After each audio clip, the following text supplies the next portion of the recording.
السلام علیکم ناظرین، دا رپورٹرز میں ہوں آپ کا میزبان سمی ابراہیم۔ اسلام آباد میں جناب صابر شاکر، لاہور سے عارف حمید بھٹی صاحب۔ اور اب ایک نظر آج کی ہیڈ لائنز پر۔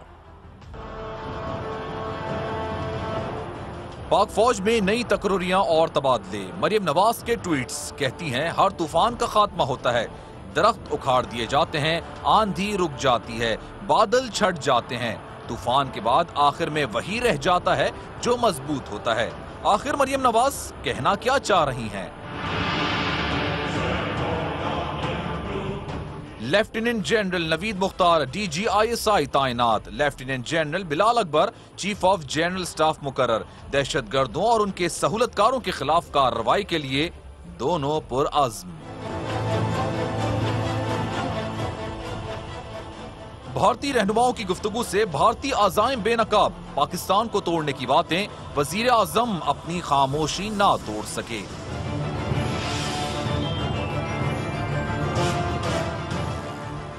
بھارت اور افغانستان کا پاکستان میں طالبان کی موجودگی کا الزام۔ اعزاز چودھری چپکے سے کہتے ہیں حقانی نیٹ ورک کے کچھ لوگ پاکستان میں ہیں، لیکن ہم کسی گروپ کو کارروائی نہیں کرنے دے رہے۔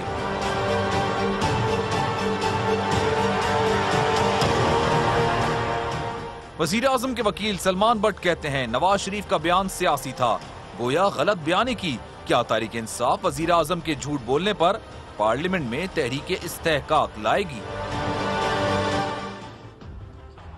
ناظرین، ہیڈ لائنز آپ نے سنی، اور جو بڑی خبر ہے وہ یہی کہ فوج میں جو تقرریاں اور تبادلے ہوئے معمول کا حصہ ہیں۔ ہر ایک مخصوص وقت گزرنے کے بعد جب آفیسرز کی ریٹائرمنٹ کا وقت نزدیک آتا ہے تو فوج میں نئی تقرریاں ہوتی ہیں۔ معمول کا یہ پروسیس ہے کہ یہ کمپلیٹ ہو رہا ہے پچھلے ایک ہفتے سے، جس کی ابتدا جناب قمر باجوہ صاحب کی تعیناتی سے ہوئی بطور آرمی کے سربراہ۔ لیکن کل جب بڑی اہم تعیناتیاں ہوئیں، جس میں سی جے ایس کی تعیناتی تھی، ڈی جی آئی ایس آئی کی تعیناتی تھی، تو ایک مریم صاحبہ کا ایک ٹویٹ آیا، ایک ایسا ٹویٹ جس میں بڑی لفاظی تھی۔ 3 حصوں پر مشتمل یہ ٹویٹ تھا، جس میں اگر میں اس کو ان کی اگر اردو میں اگر آپ کو پڑھ سکوں تو اس میں یہ تھا کہ ہر طوفان کا بالآخر خاتمہ ہو جاتا ہے، تمام درخت جڑوں سے اکھڑ جاتے ہیں، جب تمام گھر بھی ٹوٹ پھوٹ جاتے ہیں، آندھی رک جاتی ہے، بادل چھٹ جاتے ہیں، بارش تھم جاتی ہے، آسمان صاف ہو جاتا ہے، تو پھر سب دیکھتے ہیں جو مضبوط ہوتا ہے وہ بچ جاتا ہے۔ میں ان کو ریلیٹ کرنے کی کوشش کر رہا تھا۔ کل بڑا جو واقعہ تھا وہ تو آرمی کے اندر تعیناتیوں کا واقعہ تھا، اور پھر زبیر عمر صاحب نے بھی ایک ٹویٹ کیا ہوا تھا کہ D G I S P R کے حوالے سے آرمی چیف ایک بڑی اناؤنسمنٹ ہونے والی ہے۔ کچھ اس طرح کا صابر تاثر دے رہی ہے پاکستان کی سیاسی ایلیٹ، شریف خاندان خاص طور پر، کہ اب آرمی چیف آ گئے، سب تعیناتیاں ہو گئیں، تو بالکل اب ایسا ہی ہے جیسے سارا ان کے پاس آ گیا ہے کنٹرول، اور آگے جا کے 2018 میں بھی الیکشن وہی جیتیں گے۔ ذرا آپ سے میں یہ پوچھنا چاہتا ہوں کہ یہ جس کو وہ بڑے بڑے درخت کہہ رہی تھی، کیا عاصم باجوہ کو درخت کہہ رہی تھی یا جنرل رضوان صاحب کو آندھی سے تعبیر کر رہی تھی، کیا یہ اس کہنے کا کیا مقصد تھا؟ کس کو وہ پیغام یہ سب دے رہی تھی؟ ایک بات ذہن میں رکھیں کہ صدام حسین بھی یہی سمجھتے تھے، معمر قذافی بھی یہی بات سمجھتے تھے، حسنی مبارک بھی یہی بات سمجھتے تھے۔ نواز شریف صاحب تو الیکٹڈ میں بتاتا ہوں، سن لینا، ذوالفقار علی بھٹو صاحب مرحوم بھی یہی سمجھتے تھے، آصف علی زرداری صاحب بھی یہی سمجھتے تھے، سید یوسف رضا گیلانی صاحب بھی یہی سمجھتے تھے، اور یہ افغانستان کے حکمران جتنے رہے ہیں، رضا شاہ پہلوی صاحب، وہ بھی یہی سمجھتے تھے۔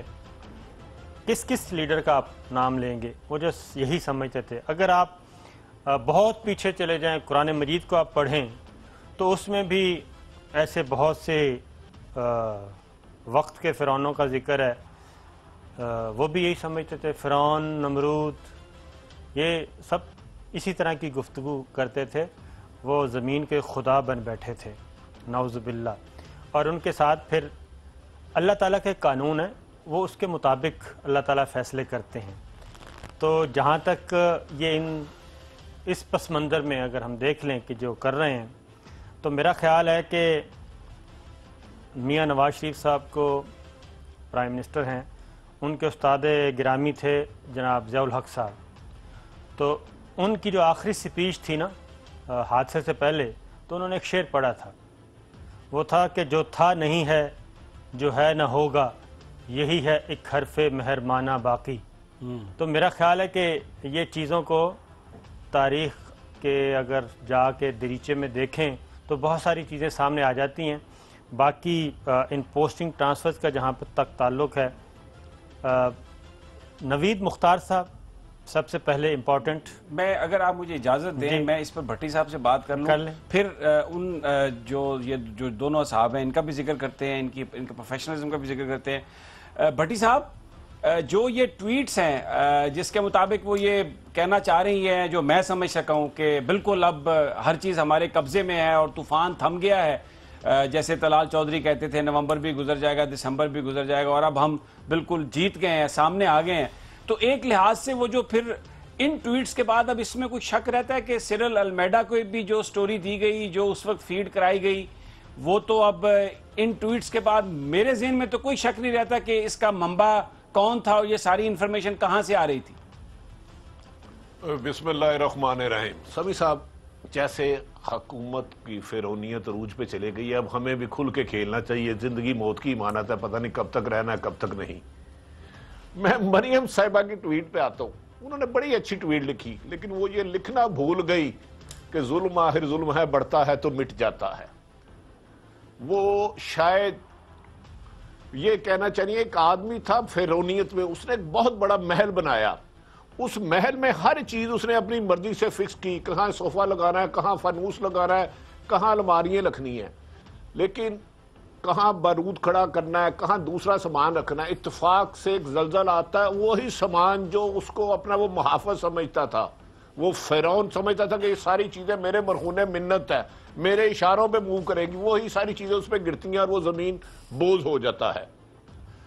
تو میں صابر صاحب کے جو فرمایا انہوں نے، ان کے روحانی استاد ضیاء الحق کا، میں ان کی اور پیچھے چلے جاتا ہوں۔ انہوں نے کہا تھا غیر جماعتی الیکشن کرانے کے بعد میں ایسے 10 غیر جماعتی الیکشن اور کرواؤں گا، اور 10 دن بعد نہ ان کو زمین ملی نہ آسمان ملا، جہاز ہی کریش ہو گیا۔ پھر جس کو میاں نواز شریف کے جو سب سے محسن ہے، میاں محترم مشرف صاحب، ان کے بارے میں انہوں نے کہا کہ بے نظیر سیکورٹی رسک ہے اور یہ پاکستان میں میرے ہوتے ہوئے نہیں آ سکتی۔ اسی طرح انہوں نے نواز شریف صاحب کے میں فرمایا کہ ایگریمنٹ کر کے گئے لیکن آئیں گے نہیں، لیکن بے نظیر آئیں، آ کے شہید ہوئی، اور آج مشرف پاکستان میں نہیں ہے۔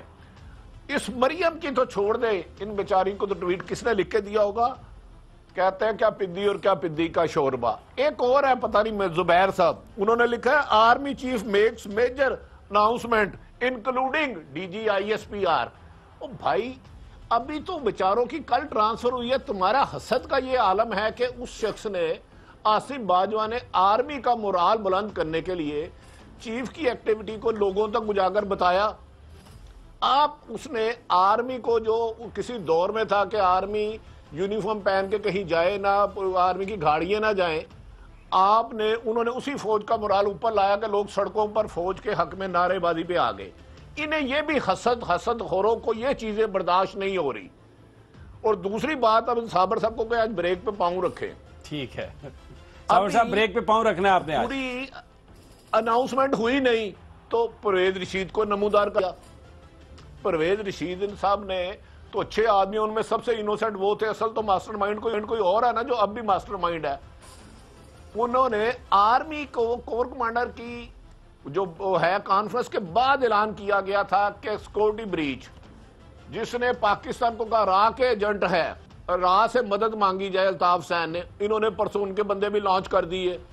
کل ایک اور کیس ہے ادھر گجرات سے، عابد رضا 6 لوگوں کی دہشت گردی میں ملوث ہے، اس کا کہہ رہے ہیں 780 ختم کی جائے۔ میری ایک گزارش ہے کہ یہ بہت تیز چل رہے ہیں۔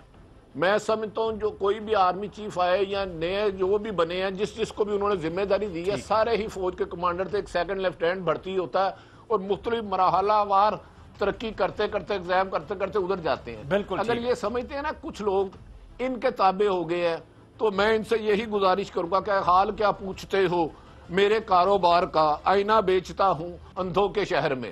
زبردست بھٹی صاحب، بڑا زبردست شعر پڑھا آپ نے، اور یہ بات آپ کی بالکل صحیح ہے کہ جنرل عاصم سلیم باجوہ کوئی خود سے چیزیں گھڑتے نہیں تھے.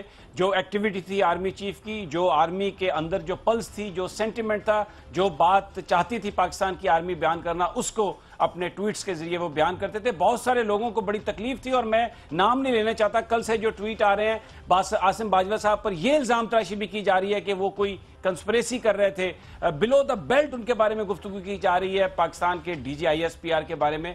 بہرحال میں آپ کی اس بات سے متفق ہوں کہ انہوں نے بڑی محنت سے اپنا کام دیا، سر انجام دیا، اور وہ اس لحاظ سے تعریف کے وہ قابل ہیں. اب میں صابر سے کمنٹ لینا چاہتا ہوں. صابر، لیکن اس سے پہلے میں آپ کو جو یہ ایک میں پہلے جنرل باجوہ کی بات کر لیں.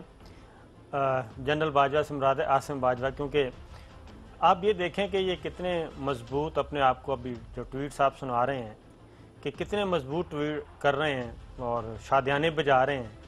تو آج بھی جنرل عاصم باجوہ کے 6 ٹویٹس آئے ہیں ٹھیک ہے.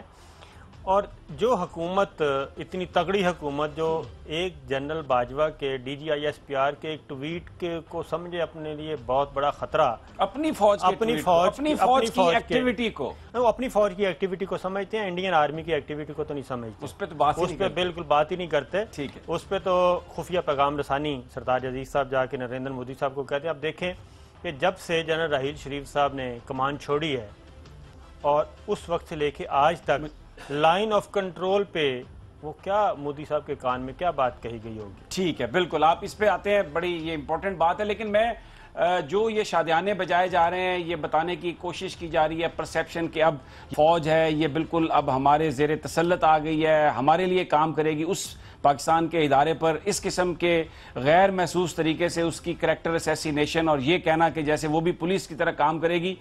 آپ کے لیے آپ کو سنواتا ہوں کہ جنرل جو بلال ہیں، جو CGS بنے ہیں، وہ کیا کہتے ہیں دہشت گردی کے بارے میں. سب سے پہلے ان کا ایک آپ کو شارٹ سنواتا ہوں جس میں وہ بتا رہے ہیں کہ دہشت گردی اور ان کے سہولت کاروں کے خلاف وہ کیا عزائم رکھتے ہیں. ہماری کاوش، ہماری جدوجہد، ہمارا آپریشن جاری ہے، اور انشاءاللہ آپ اس یقین کے ساتھ یہاں سے جائیے کہ یہ آپریشن دہشت گردوں کے خلاف، ٹارگٹ کلرز کے خلاف، ان کے سہولت کاروں کے خلاف، ان کے ابیٹرز کے خلاف، ان کے سپورٹرز کے خلاف، ان کے فائنانسرز کے خلاف، ان کے رازداروں کے خلاف، ان فینومیناز کے ہر پہلو کے خلاف یہ آپریشن انشاءاللہ تعالی جاری رہے گا. بڑا کھل کے کہہ رہے ہیں کہ سہولت کاروں کے خلاف، ابیٹرز کے خلاف اور ہر قسم کے فینومینا کے خلاف جو آپریشن ہے وہ جاری رہے گا. قوم کو تسلی دے رہے ہیں. پھر انہوں نے ایک سما کے پروگرام میں ندیم ملک سے بات کرتے ہوئے عام آدمی کی بات کہی، میں وہ بھی آپ کو سنانا چاہتا ہوں. ہمارے پروٹیکٹیو گیئر سے زیادہ یعنی ضروری یہ ہے کہ یہ پبلک جو بالکل ان آرمڈ ہے، نارمل سٹیزنز ہیں، یہ اپنی زندگی کو سیکیور محسوس کرتے ہوئے، محسوس کرتے ہوئے یہ اپنی نارمل زندگی کو جاری رکھیں. اب میں نوید مختار صاحب جو DGISI بنے ہیں، جب وہ کور کمانڈر کراچی ہیں، میں ابھی آتا ہوں بریک کے بعد، میں اس پہ اگر پہلے وہ سنوا دوں تو پھر میں آپ کا کمنٹ لیتا ہوں. بعد میں سنواتے ہیں، میرا خیال ہے کہ ذرا تسلسل رہے گا. ٹھیک. اب یہ میجر جنرل بلال اکبر تھے، تو ابھی پروموٹ ہو گئے ہیں، یہ لیفٹیننٹ جنرل بن گئے ہیں، CGS لیفٹیننٹ جنرل بن کے CGS آ گئے ہیں، چیف آف جنرل سٹاف، جنہوں نے یہ آپ کو پتہ ہے جو آرمی کو سمجھتے ہیں اور باقی بھی جو ارباب اقتدار ہیں وہ سمجھتے ہیں کہ CGS کون ہوتا ہے اور کیا کرتا ہے. اب جن کے خیالات بطور میجر جنرل بلال اکبر ان کو CGS لگایا آرمی چیف جنرل باجوہ نے، تو یہ بالکل کلیئر ہیں. دہشت گردی کو یہ سمجھتے ہیں، دہشت گردوں کو یہ سمجھتے ہیں، دہشت گردوں کے ٹھکانوں کو یہ سمجھتے ہیں. ان کا جو نیکسس ہے سیاست دانوں کے ساتھ اس کو سمجھتے ہیں، کراچی میں رہنے کی وجہ سے ان کا جو نیکسس ہے اس کو یہ سمجھتے ہیں. سہولت کاروں کا پتہ ہے، یہ ان کے ٹپس پہ ہیں، یہ ازبر ہو چکا ہے ان کو کہ کون دہشت گرد ہے، کس کا سہولت کار کہاں بیٹھا ہے پوری دنیا میں. صرف یہ نہیں کہ کراچی کا دہشت گرد شادیانے، تو اس پہ شادیانے بجا رہے ہیں. میجر عقل کے اندھے ہیں نا.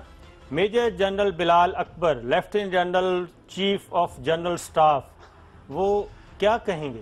وہ کتنے کلیئر ہیں. اور پھر کمبینیشن کیا بنایا جنرل قمر جاوید باجوہ نے نوید مختار صاحب کا. ناظرین یہاں پر ہمیں بڑی یہ صابر آپ نے بڑی امپورٹنٹ بات کہی ہے, بھٹی صاحب بھی ساتھ, اور یہاں پر ہم بریک لیتے ہیں اور بریک کے بعد آپ کو جو نئے ڈی جی آئی ایس آئی ہیں جنرل لیفٹیننٹ جنرل نوید مختار, ان کی گفتگو بھی آپ کو سنوائیں گے, جن کے بارے میں یہ کہا جا رہا ہے مسلم لیگ کے جو اکابرین ہیں یہ تاثر دے رہے ہیں کہ بڑی قریبی رشتہ داریاں اور پتہ نہیں ہم نے آئی ایس آئی کو فتح کر لیا ہے. وہ اس پورے سسٹم کو, کرپشن کو کس طرح سمجھتے ہیں, ان کے عزائم کیا ہیں, یہ آپ کو سب بتائیں گے لیکن ایک وقفے کے بعد.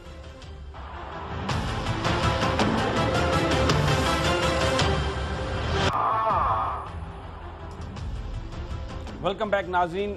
نئے D G I S I general Naveed Mukhtar کیا کہتے ہیں کرپشن کے حوالے سے, کراچی میں جو کیمپین چل رہی ہے ذرا ان کی زبانی سن لیتے ہیں. Same time, we still have to go a long way, and inshallah we will go. Many myths have been broken, and all criminals and their facilitators, ladies and gentlemen, all criminals and their facilitators and networks are being challenged squarely. One can clearly see positive snowballing effect in numerous parallel efforts also. We are challenging their physical capabilities, we are challenging their facilitation networks, we are challenging their financial lifelines, we are also challenging their ability to manipulate systems.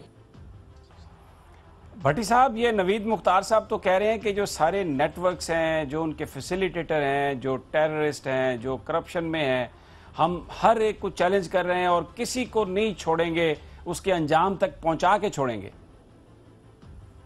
سمی صاحب, میں نے ابھی یہی گزارش کی تھی, جو انہوں نے محل یا قلعہ نما اپنی طرف سے ایک اپنے ذہن میں خاکہ تیار کر کے بنایا نا, اسی کی چیزیں ان پہ گرنی ہیں, اسی کی چیزیں. انہوں نے کہا ہے کہ جو فیسیلیٹیٹر تھے, فیسیلیٹیٹر چاہے وہ عابد رضا صاحب کے ہوں جو گجرات سے میں نے ان کو بچانے کی کوشش کر رہے ہیں, چاہے وہ ملک اسحاق کے ہوں, چاہے وہ کسی دہشت گردی تنظیموں کے ہوں, پہلی ہی میٹنگ میں جو یہ سمجھ رہے تھے کہ مورے ہم نے اپنی مرضی سے رکھے ہیں, انہوں نے کہا کہ انڈیا کے ایشو پر کوئی کمپرومائز نہیں کیا جائے گا, کسی بھی قیمت پر. ایک گولہ آئے گا تو 3 گولوں کا جواب دیا جائے گا. یہ احمقوں کی جنت میں رہ رہے ہیں, یہ سمجھ رہے ہیں کہ پاکستان میں نعوذ باللہ ہر آدمی فار سیل ہے.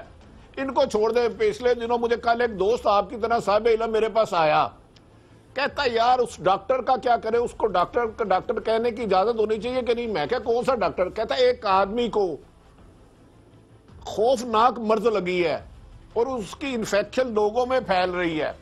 ایک ڈاکٹر آتا ہے, اس مریض کو لے کے آپریشن تھیٹر میں چلے جاتا ہے اور باہر ہزاروں لوگ کھڑے ہوتے ہیں کہ یار اگر اللہ کرے یہ ٹھیک ہو جائے, یا کیونکہ اس کی انفیکشن سے پورا پاکستان بچ جائے.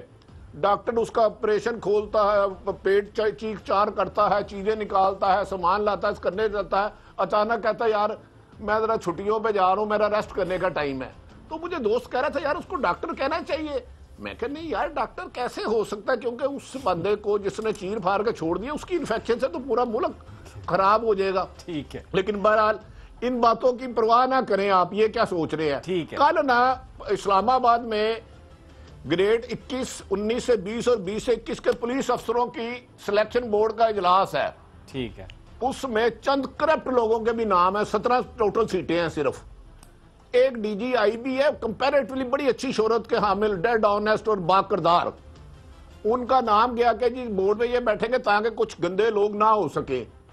کچھ مافیا نے ایسا کام چلایا کہ آفتاب سلطان صاحب کا نام ہی ڈراپ کرا دیا, اس کو ریفیوز کر دیا گیا اس سمری کو. لہذا آپ یہ نہ سمجھے, تھوڑا سا انہیں بوسٹ ملا ہے بظاہر, لیکن میرا خیال ہے جتنی غبارے میں ہوا بھر رہی ہے یہ بہت جلدی بلاسٹ ہوگا. تو جس قمر باجوہ کو یہ انڈر ایسٹیمیٹ کر رہے ہیں, ان کا پہلا عزیز 1965 میں پہلے گولے میں دکھن منڈی میں شہید ہوئے تھے میجر. ٹھیک ہے, بالکل ٹھیک ہے. تو میرا خیال ہے یہ شہیدوں کے وارثوں سے میرا خیال ہے وہ امید رکھ رہے ہیں کہ مودی کے یار بن جائے یا کسی اور ٹھیک ہے بھٹی صاحب، میں آپ کی بات بالکل درست فرما رہے ہیں، یہ نہیں ہوگا۔ آپ درست فرما رہے ہیں۔ میں ایک کیونکہ اس وقت پاناما پیپرز کے حوالے سے وائٹ کالر کرائم کے حوالے سے بھی بڑی گفتگو ہو رہی ہے۔ نوید مختار صاحب کور کمانڈر کراچی، اب نئے ڈی جی آئی ایس ہے، وائٹ کالر کرائم کے بارے میں بھی وہ انہوں نے بڑی کھل کر ان کا ایک اپنا پوائنٹ آف ویو ہے، ذرا وہ پہلے سن لیں۔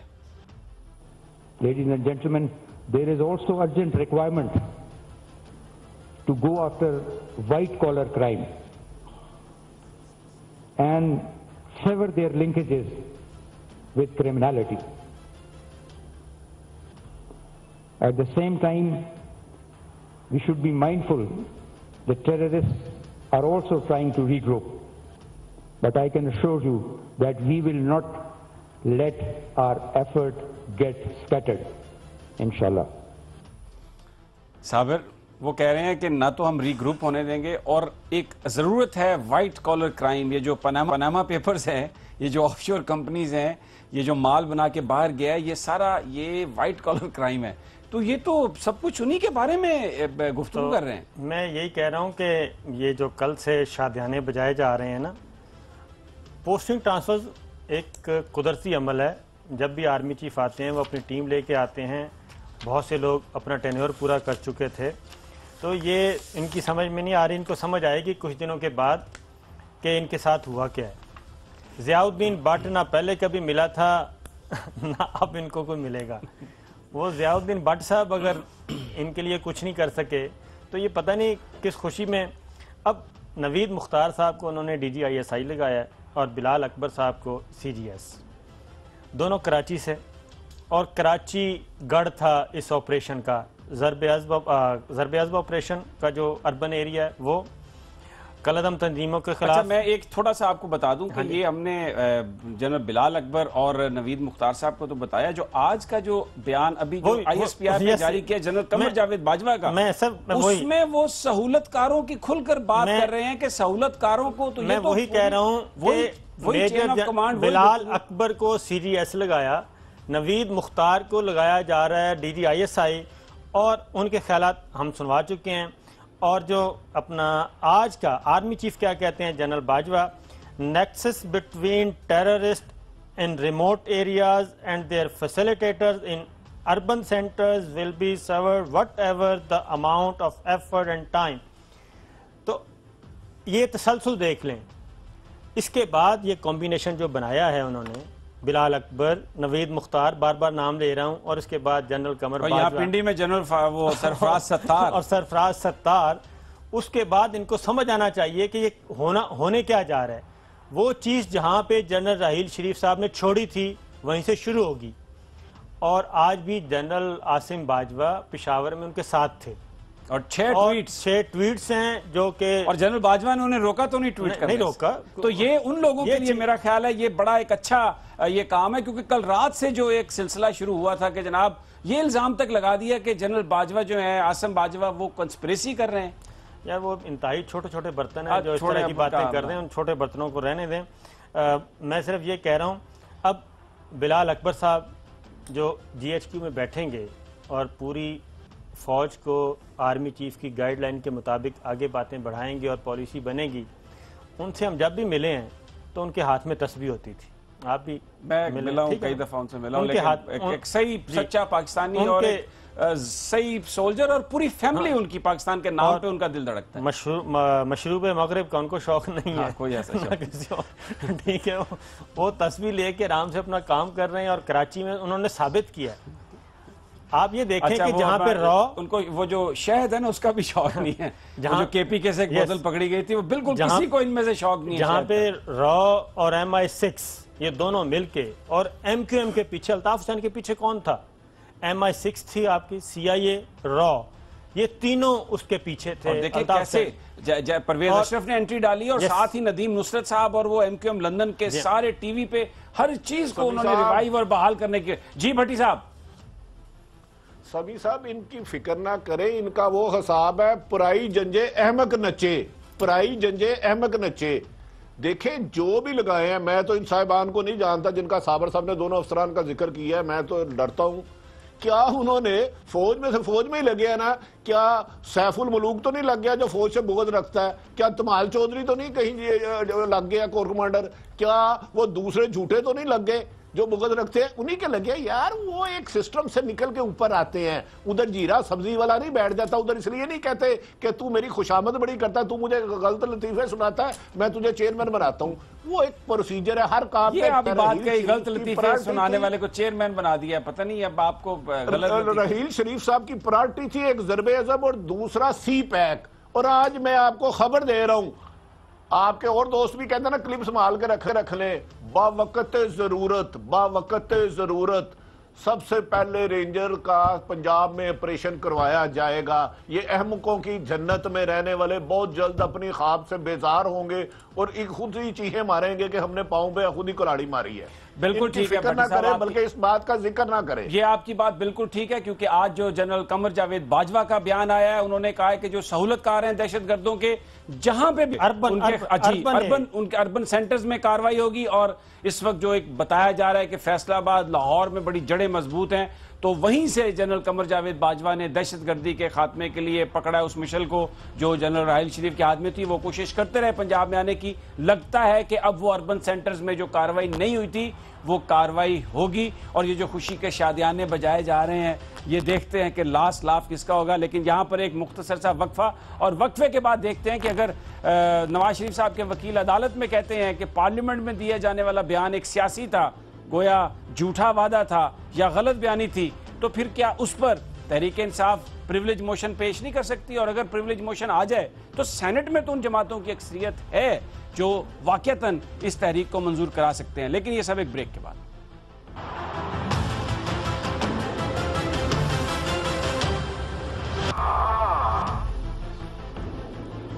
ویلکم بیک ناظرین. صابر سیدھا آپ کی طرف آؤں گا. یہ کہتے ہیں سلمان بٹ صاحب کہ سیاسی تقریر تھی، گویا سچائی پر مبنی نہیں تھی. فلور آف دا ہاؤس پر اگر آپ بات کریں، پریولیج موشن تو بنتی ہے، تحریک انصاف لا سکتی ہے، اور پھر پیپلز پارٹی کے لیے بڑا مشکل ہو جائے گا اس کی حمایت نہ کرنا. نہیں، پیپلز پارٹی کے لیے مشکل نہیں ہوگا، بلکہ میں آپ کو بتا رہا ہوں کہ پاکستان پیپلز پارٹی باقاعدہ اس بات پہ سوچ رہی ہے، صلاح مشورہ کر رہی ہے، اور پی ٹی آئی کے ساتھ ہو سکتا ہے ان کی آئندہ ایک دو دنوں میں مشاورت ہو. پیپلز پارٹی بھی میاں نواز شریف صاحب پرائم منسٹر آف پاکستان کے خلاف پریولیج موشن لا رہے ہیں، قومی اسمبلی میں بھی اور سینٹ میں بھی، اور سندھ اسمبلی میں بھی آ سکتی ہے، سندھ اسمبلی میں بھی آ سکتی ہے، کے پی اسمبلی میں بھی بلکہ اپروو ہو سکتی ہے، کے پی کے میں بھی آ سکتی ہے، پنجاب میں بھی آ سکتی ہے. یہ پریولیج موشنز جو ہیں پیپلز پارٹی بھی لا رہی ہے، ٹھیک ہے، اور یہ آپس میں مشورہ کر رہے ہیں کہ ایک ہی انڈرسٹینڈنگ کے بعد کیا جائے. اچھا بھٹی صاحب، میں آپ کی طرف آتا ہوں، اس پر بھی آپ کمنٹ کر سکتے ہیں، لیکن میں اس سے پہلے نا آپ کو جو بھارت سے گفتگو کی جا رہی ہے پاکستان کے بارے میں، وہ بھی آپ کو میں سنواتا ہوں. ان کے جو وزیر داخلہ ہیں راج ناتھ سنگھ، انہوں نے پاکستان توڑنے کی بات کی ہے، ذرا وہ سن لیں پہلے. 1971 میں اسی پاکستان کے 2 ٹکڑے ہو گئے، اور میں سمجھتا ہوں پاکستان اپنی حرکتوں سے باز نہیں آیا تو ابھی تو پاکستان کے 2 ٹکڑے ہوئے ہیں. شاید اس پاکستان کے 10 ٹکڑے ہو جائیں اور پاکستان کے کھنڈ کھنڈ ہو جائیں. اچھا، اسی کے ساتھ جو ان کے سابق آرمی چیف ہیں جنرل بکرم سنگھ، انہوں نے بھی ایک بات کی ہے پاکستان کے اندر کیا کرنا چاہیے، وہ سن لیں ذرا.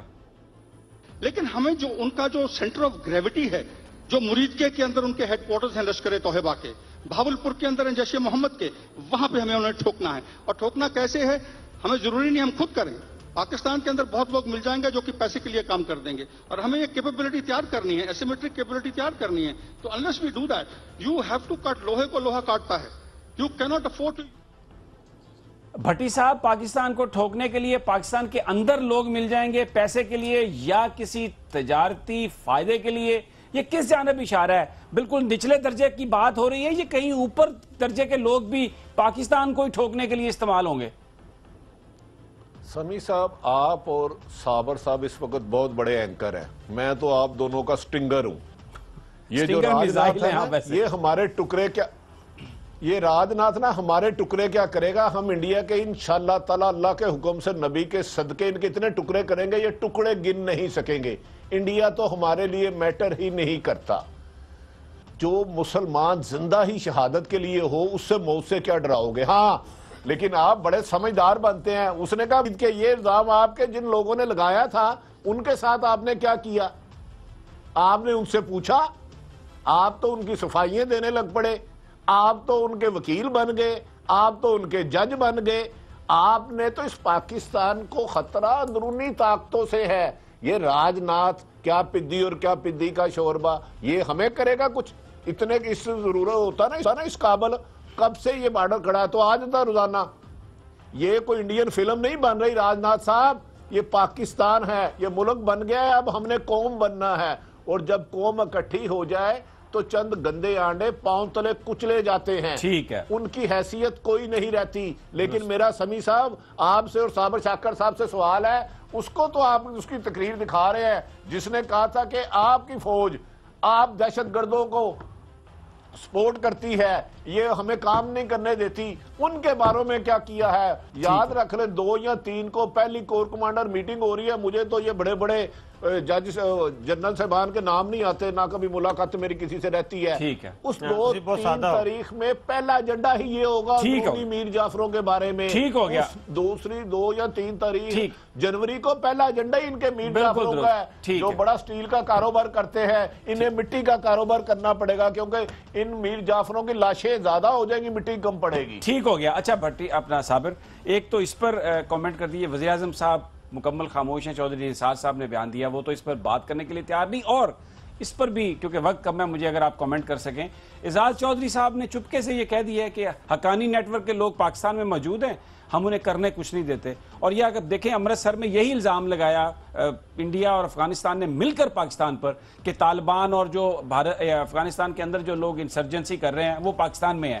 تو اعزاز چودھری صاحب اب امریکہ میں سفیر بننے جا رہے ہیں، تو وہ ہی is trying to please his masters, کہ یہ بالکل ایک بات کہہ دی وائس آف امریکہ کی ویب سائٹ پہ آئی ہوئی۔ ایک تو وہ جو بات کی ہے نا انہوں نے انڈین وزیر داخلہ نے، کہ ہمیں انڈین وزیر داخلہ نے نہیں، سوری، ہاں جی، ڈی جی ایم او نے کہا نا کہ لوگ ہمیں مل جائیں گے پاکستان۔ ہاں بالکل بالکل، نہیں یہ جنرل بکرم سنگھ ہیں، یہ سابق آرمی چیف ہیں۔ جی جی بکرم نے کہا ہے نا کہ ان کو سہولت کار مل جائیں گے اور لوگ، تو میرا خیال ہے کہ چنیوٹ سے ایک تو مل جائیں گے ان کو، اور دوسرا ملتان روڈ کے آس پاس سے جو ہے وہ، یعنی انہوں نے یہ نہیں بتایا کہ کس لیول کے سہولت کار ہوں گے، یہ نہیں بتایا، ٹاپ پہ بھی ہو سکتے ہیں، جو ان کا ایجنڈا پورا کریں گے انہی کے ساتھ ہوں گے، کیونکہ لفظ تو پاکستان کو ٹھوکنا ہے نا۔ وہ بس اتنی بات کرتے ہیں کہ وہ چنیوٹ سے، ایک تو پہلے بھی چنیوٹ سے پکڑے گئے تھے کچھ لوگ، اور اس کے بعد ملتان روڈ سے بھی کچھ مل سکتے ہیں، تو ان کا رابطہ تو ہے، اس میں تو کوئی شک ہی نہیں ہے۔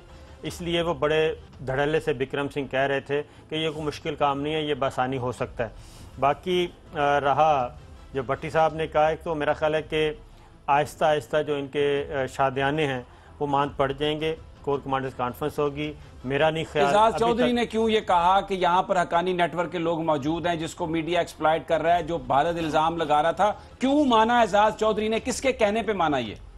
آپ کو پتہ ہے نا کہ وزارت خارجہ کو براہ راست کون کنٹرول کر رہا ہے؟ جناب نواز شریف صاحب۔ وزیر خارجہ کم وزیر اعظم کون ہیں؟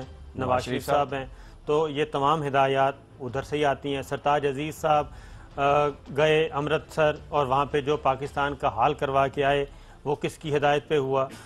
وہ کس کا مشورہ تھا کہ وہاں پہ کس کو بھیجا جائے؟ سرتاج عزیز صاحب کو بھیجنے کا فیصلہ، یہ ساری واک آؤٹ کر سکتے تھے، کچھ بھی کر سکتے تھے ڈپلومیٹیکلی، لیکن کچھ بولے ہی نہیں، خاموشی، ایک کرمنل سائلنس۔ اجازت نہیں ہے۔ دفتر خارجہ اس وقت آپ کو پتہ ہے کہ 100% وہ ایک مفلوج ادارہ ہے، وہ ایک ڈاک خانے کا جو چٹھی آتی ہے، جو اجازت آتی ہے وہ کر دی جاتی ہے، اس سے زیادہ کچھ نہیں کیا جاتا۔ میں یہی کہہ رہا ہوں کہ یہی towards India policy, towards Afghan policy, اور امریکنز کو کا جو تسلط ہے وہ جمانا چاہتے ہیں، واشنگٹن میں اپنی مرضی، کابل میں اپنی مرضی، دلی میں اپنی مرضی، اپنی پسند کی جو چیزیں ہیں، بھٹی صاحب کی طرف یہی وہ چیزیں ہیں جو آگے جا کے ان کے لیے وبال بنیں گی۔ بھٹی صاحب ایک منٹ ہے، یہ وزیراعظم صاحب نہیں بولیں گے، ہم ترس جائیں گے ہمارے کان سننے کے لیے، کبھی وہ بھارت کے بارے میں کوئی زبان کھولیں اور بتائیں کہ یہ جو بھارت کہہ رہا ہے اس کو ہم نہیں ہونے دیں گے کامیاب۔